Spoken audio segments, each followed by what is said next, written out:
ব্যারাকপুরের অন্নপূর্ণা মন্দির থেকে হাঁটা পথে গান্ধীঘাটে চলে আসা যায়। তো এখানে নিষেধ রয়েছে, গান্ধীঘাটে বসে তোমরা বাদাম বা কিছু প্যাকেট জাতীয় খাবার এসব কিছু খেতে পারবে না, এসব নিষেধ রয়েছে। আর এখানে ব্যানারে দেওয়া আছে দেখো, এই স্মৃতি মন্দির মহাত্মাজির উদ্দেশ্যে জনগণের শ্রদ্ধাঞ্জলির প্রতীক। এখানে কোনো রকম উচ্চস্বরে কথা বলা, কোলাহল এসব করা যাবে না, এসব নিষেধ রয়েছে।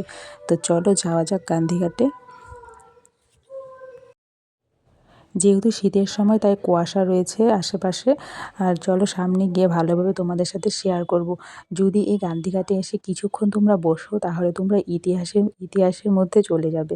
পণ্ডিত জওহরলাল নেহেরু এই স্মৃতি মন্দিরটি তৈরি করেছেন মহাত্মাজির উদ্দেশ্যে।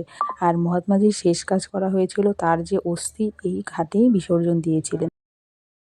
এখন যেহেতু সকালবেলা তাই জায়গাটা ফাঁকা রয়েছে, বিকেলবেলা আসলে জায়গাটা অল্প জমজমাট মনে হয়, যেহেতু যখন সূর্যটা অস্ত যায় তখনই গঙ্গায় আর কি দেখতে খুব ভালো লাগে, সেই জন্য।